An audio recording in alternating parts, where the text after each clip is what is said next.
राम तुमार चरण नेदेखी खनेको ओ थाकिबे नुवारो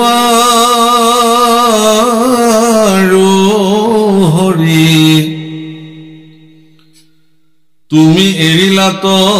ओ बंधु माधव अवश्य जाइब मरि तुमी यदि एरि जा प्रभु तुमी तो मोर परम बांधव तुमी मोर इष्टदेव तुमी मोर जगतर सर्वोच्च गतिके तुमी यदि मुक एरि जा तेतियाले मयো मराটো निश्चित कारण मैं काक লৈ যায় प्रभुकल भगवान कृष्ण भक्त सकলৰ কাৰণে जीवन गोपी बिलाके कृष्णक अकल कृष्ण বুলি সম্বোধন কৰা নাই प्राण कृष्ण বুলি সম্বোধন কৰিছে हे प्राण कृष्ण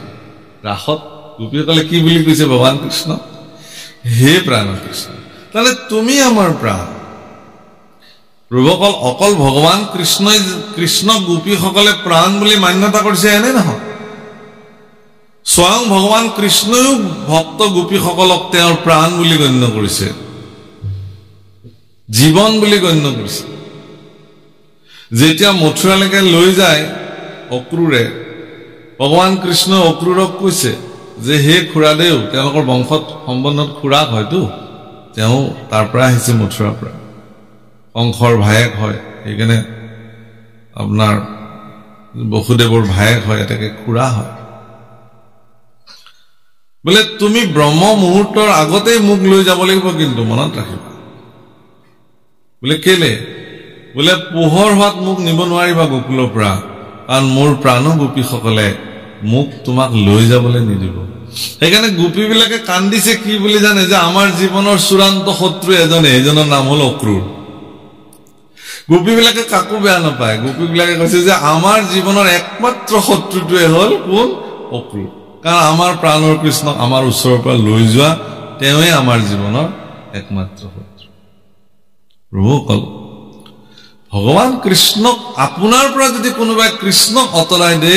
আপুনি মনত ৰাখিব সেইজনে আপোনাৰ জীৱনৰ আসল শত্ৰু এটো আসল আধ্যাত্মিকতা যদি আপোনাৰ জীৱনত কৃষ্ণক বান্ধৱ বুলি কোনোবাই দেখুৱাই দিয়ে তেলে সেইজন আপোনাৰ জীৱনৰ পৰম বান্ধৱ যিজনে আপোনাক কৃষ্ণক চিনাই দিয়ে যে কৃষ্ণ ব্যতিৰেকে জীৱন অতিবাহিত কৰাটো মিছা গতিকে যিজনে আপোনাৰ জীৱনৰ পৰা কৃষ্ণক অতৰাই লৈ যায় বাদ দিয়ক কি হ'ব ধৰ্ম কৰি বাদ দিয়ক কি হ'ব গুৰু ধৰ্ম পালন কৰি বাদ দিয়ক কি হ'ব নামঘৰলৈ গৈ বাদ দিয়ক কি হ'ব ভাওনা কৰিলে যদি আপোনাক কোনোবা এনে ধৰণৰ কথা কয় আপুনি তেওঁৰ পৰা সাৱধানে থাকক গুৰু ধৰ্মৰ পৰা আপোনাক যদি বিচলিত কৰি নিবলৈ কোনোবাই যত্ন কৰিছে তেতিয়ালে জানিব যে তেওঁই আপোনাৰ জীৱনৰ শ্ৰেষ্ঠ শত্ৰু কাৰণ তেওঁ আপোনাৰ জীৱনৰ কল্যাণ হোৱাটো বিচৰা নাই আপোনাৰ জীৱন অকল্যাণ অসংস্কৃত হোৱাটো বিচাৰিছে সংস্কাৰিত জীৱন কেৱল মানুহে কৰিব পাৰে প্ৰভুকল মনত ৰাখিব আজি গৰু ছাগল শিয়াল কুকুৰ গাধ এইবিলাকো ঈশ্বৰৰ কৃপাত তেওঁলোকে পৃথিৱীত আছে কিন্তু তেওঁলোকে সংস্কাৰিত জীৱন কটাব নোৱাৰে ইচ্ছা কৰিলেও নোৱাৰে কিন্তু মানুহে সংস্কাৰিত জীৱন কটাব পাৰে মানুহক এটো ঈশ্বৰে ক্ষমতা দিছে তেওঁলোকে সংস্কাৰিত জীৱন কটাব পাৰে কেনেকৈ এজন মানুহে জীৱনত সঠিকভাৱে জীৱন নিৰূপণ কৰি চলিব লাগে এই কথা মানুহে জানে আৰু মানুহে তাক কৰি ল'ব পৰা ক্ষমতা মানুহৰ জীৱনত ভগৱানে তেওঁলোকক প্ৰদান কৰিছে বুদ্ধিমত্তা দিছে হাত ভৰি দিছে চিন্তা দিছে চকু দিছে সকলো দৃষ্টি দিছে দৰ্শন দিছে অকল দৃষ্টিটো সবৰে আছে প্ৰভু দৰ্শন সকলোৰে নাই নহয় জীৱ-জন্তু বিলাকেও দেখে ইতৰ প্ৰাণী বিলাকেও দেখে কিন্তু তেওঁলোকৰ দৰ্শন নাই মানুহেও দেখে কিন্তু মানুহৰ দৰ্শন আছে ধনী সকলো জীৱৰে আছে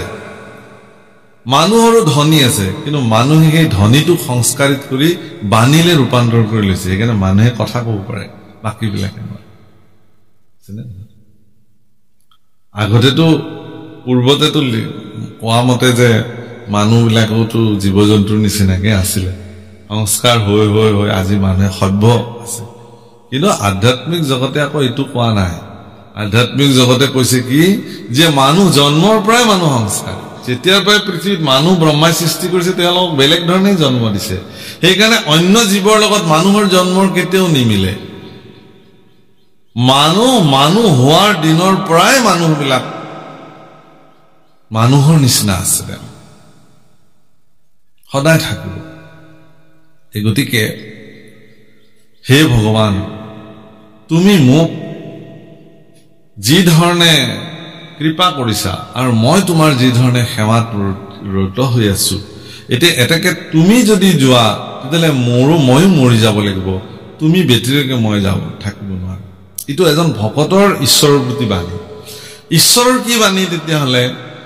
যেতিয়া অক্ৰূৰে তেওঁ মথুৰালৈকে লৈ আহিছে কংস নিধন কৰাৰ পিছত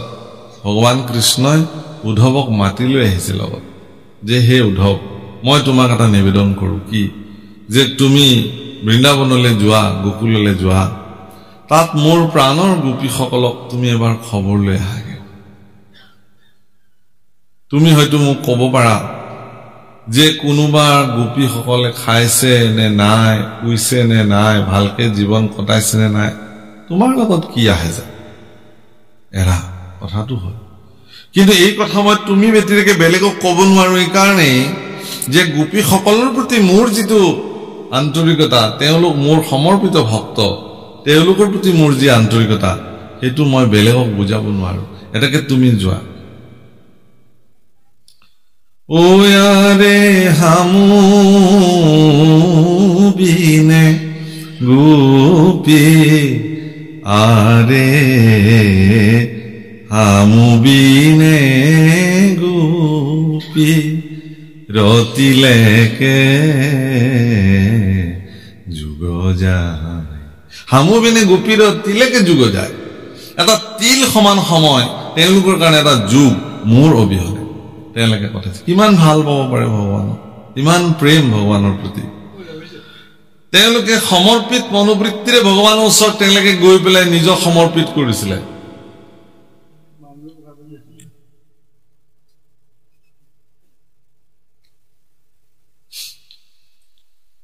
বহি লবা দেই পিছত কথা পাতিম গতিকে হামু বিনে গোপীৰতিলেকে যুগ যায় মোৰ অবিহনে এটা তিল সমান সময় গোপীসকলৰ এটা যুগৰ নিচিনা গুচি গৈছে গতিকে সেয়া অকল গোপীসকল নহয় আপোনাৰ কাৰণেও ভগৱানে এই মনোবৃত্তি দিব পাৰে সেই সৌভাগ্যৱান হ'বৰ কাৰণে আপুনি সাধনা কৰিব লাগিব কিন্তু এটো ঠিক যে সেই সাধনাত যদি আপুনি সিদ্ধ হয় তেতিয়ালে আপোনাৰ কাৰণেও ভগৱানে কান দিব কিন্তু আপোনালে মনত পেলাই পেলাই ভগৱানে আপোনাৰ ওচৰলৈ আহিব সেইটো এক নিয়ম সেইকাৰণে উদ্ধৱেও কৈছে যে প্ৰভু মই তুমি অবিহনে মই থাকিব নোৱাৰো ৰাম তুমি তপ পুণ্য তুমি বিনে শূন্য কিমান ধুনীয়া কথা কৈছে ও দেখো ইটো জগত কাৰ্পণ্যকো কৰো চৰণত ধৰো লয়ুক মুক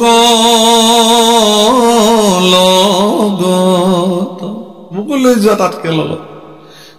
তুমি যি পদ্ধতিৰে এই জীৱনৰ অৱসান কৰিব খুজিছা মোকো একেধৰণে লগত লৈ গুচি যোৱা কিনো অসুবিধা আছে কাৰণ তুমি মোৰ জীৱনৰ তপস্যা মোৰ কাৰণে তুমি মোৰ জীৱনৰ পুণ্য ফল সকলো তুমি ব্যতিৰেক মই এই জগতত মোৰ কোনো অস্তিত্ব নাই মই সকলো কেৱল শূন্য দেখো কিন্তু আমাৰ চিন্তা কি যে ধনেই মোৰ কাৰণে তপস্যা ঐশ্বৰ্য বিভূতিয়ে মোৰ কাৰণে সাধনা যশস্যা মান কৃতিত্বই মোৰ জীৱনৰ সৰ্বোচ্চ তুমি পিছত ভগৱান তোমাৰটো পিছত থলো সেইকাৰণে মনুষ্য জীৱনৰ 24 ঘণ্টা মানুহবিলাকে ভগৱানক ভজিবৰ কাৰণে তেওঁলোকে সময় উলিয়াব নোৱাৰে 24 ঘণ্টাত 24 মিনিট এটা মই ভগৱানক ভজনা কৰিম এনেকুৱা দৃঢ় সংকল্প লকচোন মানুহে যে 24 ঘণ্টাটো মোৰ কাৰণে মই চিন্তা কৰি থাকো কি খাম কি লম কি পিন্ধিম ক'ত ইনকাম কৰিব যাম বৃদ্ধ বয়সলৈকে কেনেকে দুই পইচা চপাই আনিব পাৰো এই চিন্তা সময় নাই জীৱনত নামঘৰলৈ যাবলৈ সময় নাই ভাগৱত পাঠলৈ যাবলৈ সময় নাই কোনোবাই যদি মাতেও মই দেৰিকে যাম মোৰ কামখিনি আগতে কৰি লম বিষয় কামখিনি তাৰ পিছত মোৰ যদি সময় হয় এপাক দেখা দিম দিয়ক মোৰ এনেকা কাম আছে তাৰপিছত মই আপোনাক যদি পাৰো এপাক দেখা দিম সেইকাৰণে গৃহস্থই কয় বোলে ঠিক আছে দিয়ক যদি দিনৰ ভাগত আপুনি ব্যস্ততা তে গধূলি হলে এপাক দেখা দিব আৰু হ'ব দিয়ক ভালে পালে আৰু গধূলি এপাক যায় আৰু মাতিলে মই আহিব নোৱাৰিলো দেই বেয়া নাপাব গধূলি আহে কাৰণ আচল অমৃতটো পান কৰাৰ কাৰণে তেওঁৰ হাবিয়াস নাই গৃহস্থই মাতিছে সৌজন্যতাৰ খাতিৰত এবাৰ দেখা দিবলৈ গতিকে 24 ঘণ্টা কেৱল নিজৰ কাৰণে থকা ব্যক্তিবিলাকে গোটেই জীৱন তেওঁ যদি 100 বছৰৰ জীৱন অতিবাহিত কৰে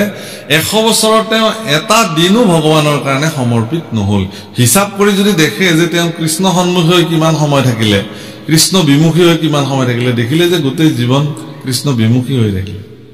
কেৱল বিষয় ধন টকা পইচা লাগে পুত্ৰ ভাৰ্যাক কেনেকে ঠিকছে টকা পইচা দি থৈ যাব পাৰো মাটি সম্পত্তি কেনেকে এগালমান কৰি থৈ যাব পাৰো মোৰ দেউতাক যিদিনাখন মই শ্মশানলৈ লৈ গৈছিলো কান্ধত তুলি পেলাই 2014 চনত মই সিদিনাখন এটা বিশেষ কথা অনুভৱ কৰিছো আগপিছেও যাওঁ কিন্তু এই কথাটো ইমান মন কৰা নাছিল সমাজৰ লোকে ক'লে আপোনালোকৰ ইফালে উজনিৰ ফালে এইটো নিয়ম আছে নে নাজানো আমাৰ নামনিৰ ফালে এইটো নিয়ম আছে যে য'ত তেওঁ সৎকাৰ কৰা হয় হবদেহটো তাত এটা যিকোনো মূল্য পইচা এটা পাতি পইচা এটা অৰ্পণ কৰিব লাগে কৰি বসুমতীৰ পৰা সেই 6 ফুট মাটি সেই কিনি ল'ব লাগে ক্ৰয় কৰিব মানে মই ভাবো যে এইটোনো কি নিয়ম কিন্তু নহয় আচলতে এইটো সমাজৰ কাৰণে এটা ডাঙৰ বাৰ্তা যে যিজন ব্যক্তিয়ে জীৱন্ত অৱস্থাত বাহাদুৰি মাৰিছিল যে মোৰ 100 বিঘা মাটি সেইজন মানুহ কিন্তু মৃত্যু তেওঁৰ হবদেহটো সৎকাৰ কৰিবলৈ 6 ফুট মাটিও কিন্তু তেওঁৰ হিচাপত নাই কিন্তু জীয়াই থকাত সেইজন মানুহে কিন্তু বাহাদুৰি কৰিছিল যে মোৰ ইমান মাটিৰ মই মালিক মাটি কিন্তু পৰি থাকিল জোৰে মাটি সেই মাটিৰ তেওঁ মৃত্যুৰ পিছত কোন মালিক হল চাবলৈও তেওঁ আৰু জীৱনত কেতিয়াও আহিব নোৱাৰে ল'ৰা ছোৱালী সঠিকভাৱে সেই মাটিক উচিত মৰ্যাদা দি ৰাখিব পাৰিলে না নাই হেতুও তেওঁ নাজানে এইটো সমাজলৈ এটা শিক্ষা ধন টকা পইচা মাটি সম্পত্তি আমাক লাগিব মই নালাগে বুলি নকওঁ কিন্তু এইবোৰতে যেতিয়া মানুহ গোটেই জীৱন কেৱল মজি থাকে তেওঁ জীৱনৰ মনুষ্য জীৱন লৈ পেলাই যে অন্য এটা বিষয়টো তেওঁ ৰতি হ'ব লাগিছিল আৰু অন্য এটা সোৱাদো যে তেওঁৰ জীৱনত আছিল যেটো কৃষ্ণ ভক্তিৰ সোৱাদ হেতু তেওঁৰ জীৱনত কেতিয়াও প্ৰাপ্তি নহল যাৰ বিনিময়ত মনুষ্য জীৱন ধৰাৰ কোনো সাৰ্থকে তেওঁৰ জীৱনত নহল সেইকাৰণে উদ্ধৱে কৈছে যে উদ্ধৱটো বৃহস্পতিৰ শিষ্য আছিল সেই সময়ত এগৰাকী প্ৰসিদ্ধ শিক্ষিত লোক আছিল তেওঁ ইচ্ছা কৰিলে যিকোনো এগৰাকী প্ৰসিদ্ধ চক্ৰৱৰ্তী ৰজাৰ ওচৰত গৈ ক্ষত্ৰিয় বীৰ পুৰুষ হিচাপে যিকোনো এটা দায়িত্বত মকৰল লৈ পেলাই তেওঁ এটা বিলাসবহুল জীৱন কটাব পাৰিলেহেঁতেন আজিৰ তাৰিখত শিক্ষিত মানুহৰতো চাকৰিৰ অভাৱ নাইতো যোগ্যবান ব্যক্তিবিলাকৰ কাৰণে চাকৰিৰ কোনো অভাৱ নাই গতিকে তেওঁ পাৰিলেহেঁতেন কিন্তু তেওঁ কৰা নাই হেতু তেওঁ কেৱল কৃষ্ণৰ চৰণ সেৱাতে গোটেই জীৱনৰ সৰ্বোচ্চ জ্ঞান গৰিমা যশস্যা কৃতিত্ব সকলো তাত প্ৰয়োগ কৰিছে হনুমানৰ দৰে পৰম পৰাক্ৰমী পুৰুষ এজন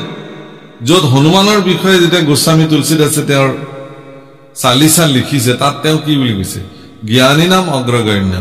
পৃথিৱীত জ্ঞানী সকলৰ ভিতৰত 1 নম্বৰতে যাৰ নাম লিখিব পাৰি বুদ্ধিমতাম বৰিষ্ঠম বুদ্ধিত বৰিষ্ঠ আছিল তেওঁ আৰু শাৰীৰিক সামৰ্থ্যত তেওঁ বহুত বাহুবলী পৰাক্ৰমী লোক আছিল কিন্তু তেওঁৰ শাৰীৰিক বল পৰাক্ৰম বুদ্ধিমত্তা অত্যন্ত প্ৰখৰ বুদ্ধি সম্পন্ন সকলো তেওঁ কেৱল প্ৰভু ৰামচন্দ্ৰৰ চৰণ সেৱাৰ কাৰণে সমৰ্পিত কৰিছে সেইকাৰণে আজি উদ্ধৱে কৈছে যে মই কাৰ্পণ্যকো কৰো তোমাৰ চৰণত ধৰিছো মোকো তুমি লগত লৈ যোৱা ৰাম তোমাৰ চৰণ পংকজ পূজিবে কত পুণ্যে পাইলো লাগ বাপ জগন্নাথ নকৰায়নাথ ভকতক তুমি ত্যাগ উদ্ধৱৰ ঠাইত অন্য কোনোবা হোৱাহেঁতেন মৰা কথাটো নকলেহেঁতেন, মোকো লগত লৈ যোৱা এই বুলি নকলেহেঁতেন যে হে প্ৰভু মই তোমাৰ গোটেই জীৱন সেৱা কৰিলো, মোকো এটা কিবা চান্স দি থৈ যাওক আৰু যাবৰ সময়ত কলেহেঁতেন নহয় নিশ্চয়। এই সুযোগ উদ্ধৱে এৰিলেহেঁতেন জানো? কিন্তু উদ্ধৱে সেইটো বিচৰা নাই। যদি উদ্ধৱে যে তোমাৰ সেৱা কৰাৰ বিনিময়ত মোক তুমি কিবা এটা দি যোৱা বুলি কলেহেঁতেন, তেতিয়াহ'লে তেওঁৰ গোটেই জীৱনজোৰা ভগৱানৰ চৰণত যি সেৱা, সেই সেৱা স্বাৰ্থপৰ সেৱা হিচাপে জগতত বিবেচিত হলহেঁতেন। কিন্তু তেওঁ যে ভগৱানক কৰা সেৱা তেওঁৰ যে নিস্বাৰ্থ আছিলে, সেই কথাটো এই বাক্যৰ দ্বাৰা প্ৰতিপন্ন হৈছে জগতত। সেইকাৰণে প্ৰভু অকল ভগৱানৰ সেৱা কেতিয়াও স্বাৰ্থপৰ দৃষ্টিৰে কৰিব নালাগে। সকাম মনোবৃত্তিৰে ভগৱানৰ সেৱা কৰা নাযায়, নিষ্কামী মনোবৃত্তিৰে, অৰ্থাৎ নিস্বাৰ্থতাৰে যে ভগৱান মই তোমাক সেৱা কৰিছো মোক কিবা প্ৰাপ্তিৰ কাৰণে নহয়, কেলে যে ভগৱানে আপোনাৰ কি প্ৰয়োজন সেই কথা ভগৱানে জানে, কাৰণ তেওঁ অন্তৰ্যামীতো। আপোনাৰ ভিতৰত তেওঁ যদি বহি আছে তেতিয়াহ'লে তেওঁ কেনেকে নাজানিব? তেওঁ সকলো জানে। গতিকে আপুনি নিশ্চিন্ত হৈ থাকক। গতিকে আপোনাক তেওঁ যেনেধৰণে চলাব লাগে তেনেধৰণে চলাব। ৰাম সাম্যকে অমৃত তোমাৰ চৰিত্ৰ, শুনে মাত্ৰ যিটো নৰে, পায়া প্ৰেম ভাৱ নেৰৈতো জোপাও, বিষয়কো পৰিহৰে,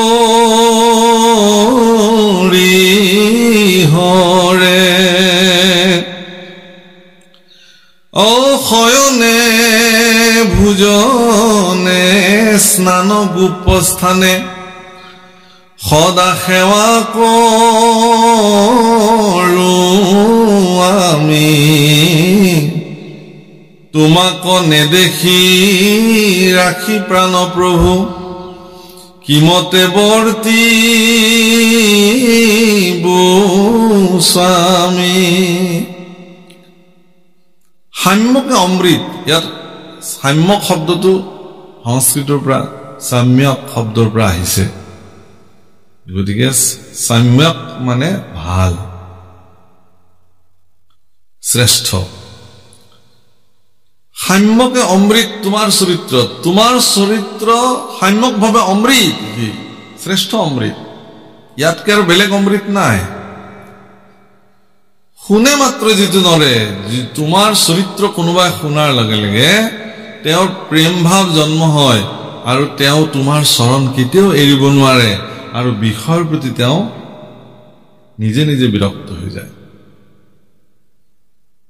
বিষয়ৰ পৰা বিৰক্তি যদি নহয় এজন ব্যক্তি, তেতিয়াহ'লে তেওঁ ভোগী হ'ব, ভোগ প্ৰৱণতা তেওঁৰ জীৱনত বাঢ়িব, ভোগ কৰিব লাগে। ভোগ মানে ইন্দ্ৰিয়ৰ প্ৰতি সন্তুষ্টি হোৱাৰ ব্যৱস্থাসমূহ ভোগ বোলে। চকুৱে কি চাই ভাল পায়, আপোনাৰ চকুকেইটাই সেই বস্তু চাবৰ কাৰণে চকু উত্ৰাৱল হৈ থাকে, কিন্তু সেই দৃষ্টিটো আপোনাৰ মনোবৃত্তিৰ লগত সি কিন্তু সম্পৰ্কিত। তেওঁ কেনেকুৱা বস্তু দৃষ্টি দি ভাল পাব। গতিকে তেওঁৰ যদি মানসিকতা যেনেকুৱা, তেওঁ তেনেকুৱা বস্তু চাবৰ কাৰণে চকু উত্ৰাৱল হৈ থাকিব, আৰু সেই বস্তু যেতিয়ালৈকে চকুক তেওঁ নেদেখুৱায় তেতিয়ালৈকে তেওঁ শান্ত নহয়। যদি তেওঁ ভবা অনুযায়ী তেওঁৰ চকুক তেওঁ দৰ্শন কৰাব পাৰে, সেইটো ভোগ বোলে, সেইটো চকুৰ তৃপ্তি হৈ গ'ল, চকুৰ ভোগ হৈ গ'ল, তেওঁ সন্তুষ্টি পালে। সন্তুষ্টি পোৱা নাই, যদি তেওঁ বিষয় ভোগ কৰিছে, তেতিয়াহ'লে ইয়াতকেও আৰু বেলেগ ধৰণে দৃষ্টি দিবৰ কাৰণে তৃষ্ণা আৰু বাঢ়ি গ'ল।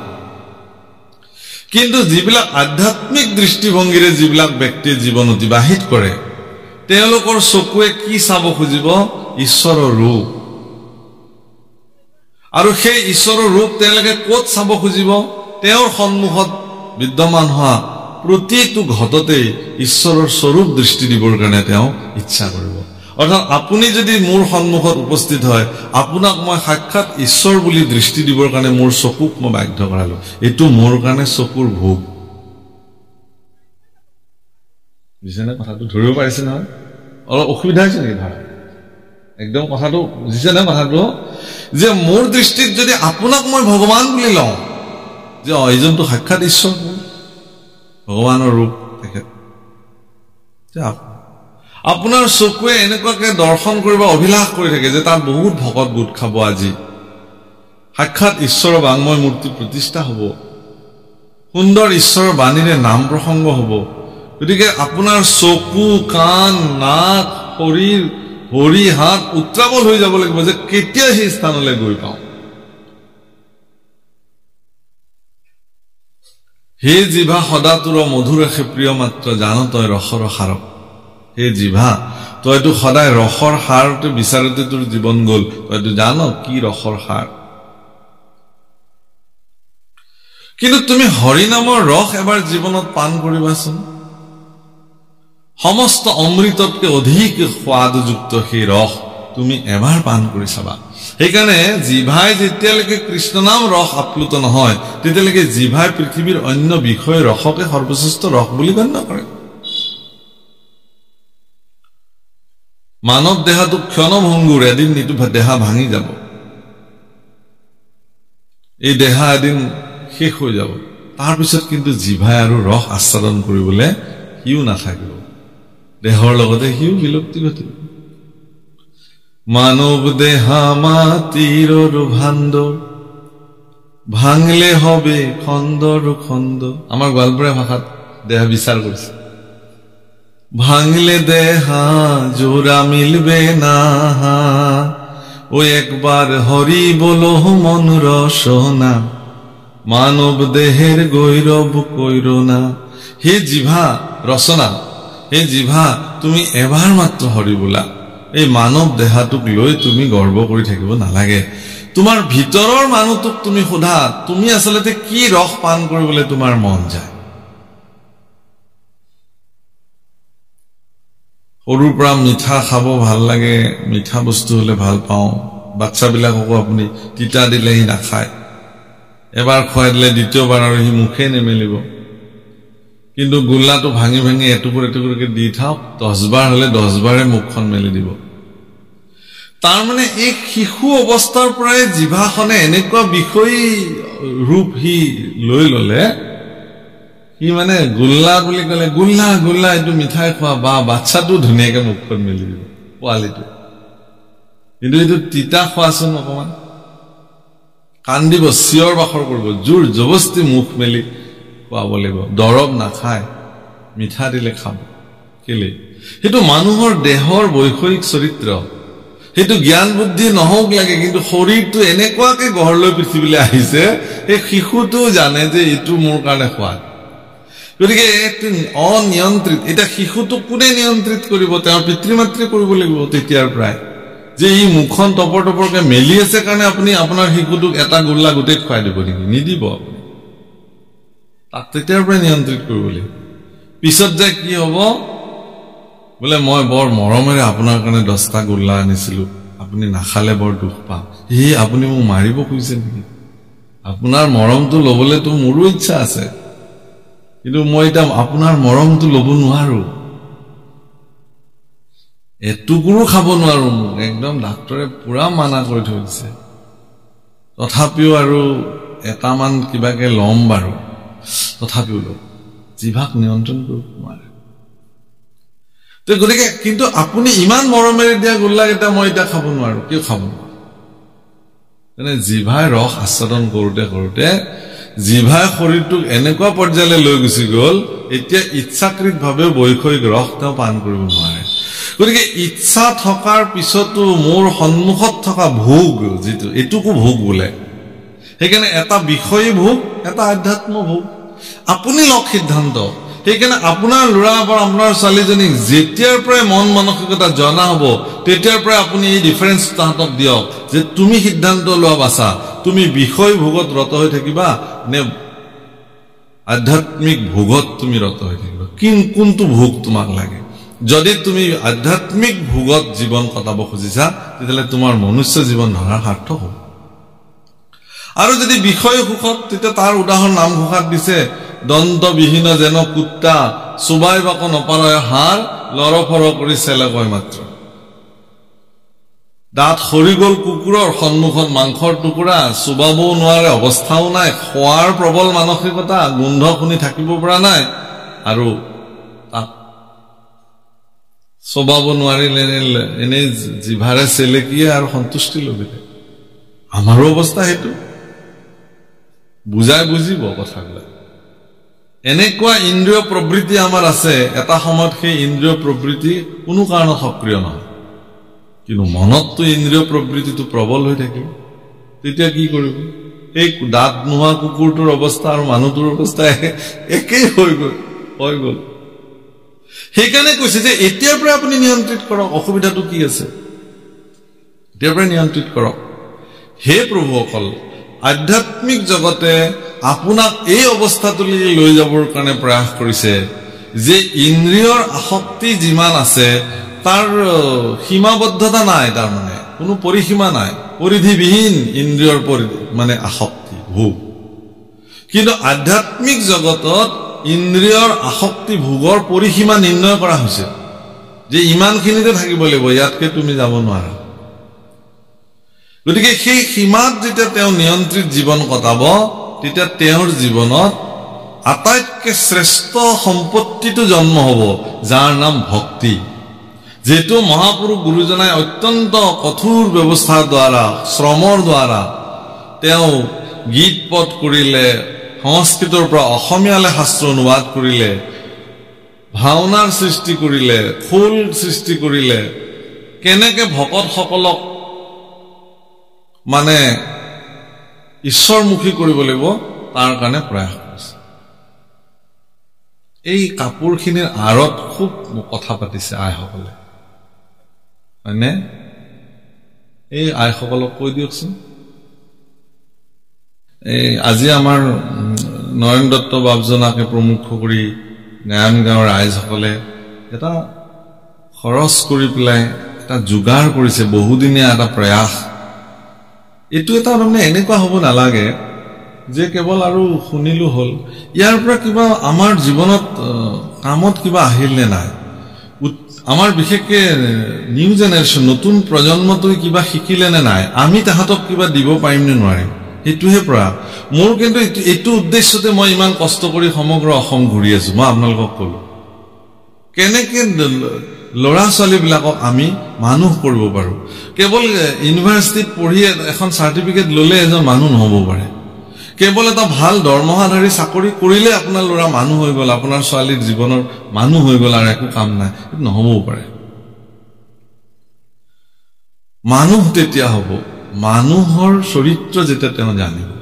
মানুহ কেনেকে হয় শাস্ত্ৰই কি কৈছে সেইটো কাৰণে গতিকে হে ভগৱান তোমাৰ চৰিত্ৰ সাম্যকে অমৃত ই সাক্ষাৎ অমৃত সদৃশ গতিকে এই অমৃত যিজনে শুনে তেওঁ পৰম প্ৰেম ভাৱ তেওঁৰ ভিতৰত জন্ম হয় প্ৰেম ভাৱ মানে ইও আধ্যাত্মিক প্ৰেমৰ কথাই কৈছে বিষয় প্ৰেম বেলেগ বস্তু বিষয় প্ৰেম শৰীৰৰ লগত সম্পৰ্ক আধ্যাত্মিক প্ৰেম আত্মাৰ লগত সম্পৰ্ক কেৱল শৰীৰৰ তৃপ্তিৰ কাৰণে যদি প্ৰেম কৰিছে সেইটো শাৰীৰিক প্ৰেম বিষয় প্ৰেম আৰু আত্মাৰ তৃপ্তিৰ কাৰণে ভিতৰৰ তৃপ্তিৰ কাৰণে আভ্যন্তৰীণ সন্তুষ্টিৰ কাৰণে যিসকলে প্ৰেম কৰিছে সেইটো চূড়ান্ত প্ৰেম সেইটো আধ্যাত্মিক প্ৰেম সেইটো মানুহে কেতিয়াবা কি কৰে এডাল গছত পানী ঢালিও সেই প্ৰেম তেওঁ জাগ্ৰত কৰিব পাৰে এডাল গছত যেতিয়া এজন মানুহে পানী ঢালি দিব দি তেওঁ তৃপ্তি লাভ কৰিব পাৰে বাহ ইমান ধুনীয়াকে এইডাল গছ এতিয়া কিমান এই খৰাং দিনত মই গছডালত গৈ হিয়াজ ভৰাই এডাল গছ এইটো ক'ব নোৱাৰে মোক পানী লাগে বুলি কিন্তু তাৰ পত্ৰ পুষ্প শুকাই যাবলৈ আৰম্ভ কৰিছে আপোনাৰ দৃষ্টিগোচৰ হ'ল আপুনি গৈ এবাল্টি পানী ঢালিছে আপোনাৰ মন প্ৰেমেৰে ভৰি গৈছে তৃপ্তি বাহ এইটো এটা তৃপ্তি এইটো এটা প্ৰেম চৰাই চিৰিকটিবিলাকে কেতিয়াবা খাবলৈ নাপাই পেলাই ঘূৰি ফুৰে পানী এটুপিৰ কাৰণে আপুনি যদি চৰাই চিৰিকটিৰ কাৰণে অকমান পানীৰ ব্যৱস্থা ঘৰত কৰি দিব পাৰে মই বহুত মানুহ ঘৰতে দেখিছো যে খুব মাটিৰ পাত্ৰৰ মলাত ধুনীয়াকে বাহেৰে যতনাই 2-3 ঠাইত পানী থৈ দিয়ে মই সুধিলো এবাৰ যে এইটো কি কাৰণত থৈছে বোলে এনেই থৈছো ওচৰৰ পৰা চৰাইবিলাকে ভাল পানী অকমান খাব নহলে জোৰে তোৰে পানী খাই সিহঁতে তাতকে ইয়াত মই পানীটো সদায় হলাই দিওঁ আৰু ইয়াতে তাহাতে বহি বহি ধুনীয়া আৰু হয়ও পানীৰ পাত্ৰ এটা দি দিছে আৰু চাৰিওফালে এনেকে কেইডালমান বাঁহ বান্ধি দিছে যত্ন নাই পেলাই আৰু চৰাইবিলাকক মই দেখিলো অলপ পিছতে যে গোটেই বিভিন্ন প্ৰকাৰৰ চৰাই আহিছে আৰু তাত পানী খাইছে মই দেখিছিলো যে ইউটো এক প্ৰেম মানুহৰ মনত জাগৃত হোৱা ইউটো এক প্ৰকাৰ প্ৰেম হয় নে নহয় যে চৰাইকেইটা পানী খালে নে নাখালে মনো কি আহে যায় কিন্তু চৰাইকেইটা আহি যেতিয়া হেপাহ পলাই পানী খাইছে তেওঁৰ অন্তৰখন ভৰি পৰিছে ইউ এক প্ৰেম শাস্ত্ৰ ইয়াকো জাগ্ৰত কৰিবৰ কাৰণে কৈছে পিছে নহয় সেইকাৰণে যেতিয়া ঈশ্বৰৰ গুণ শুনিব মানুহে প্ৰপঞ্চ দৃষ্টিত সকলোতে ঈশ্বৰৰ অস্তিত্ব যেতিয়া মানুহে দেখিব তেতিয়া তেওঁ কি কৰিব তোমাক আৰু কেতিয়াও এৰিব নোৱাৰে তোমাৰ সেৱাতে তেওঁ নিমগ্ন হৈ থাকিব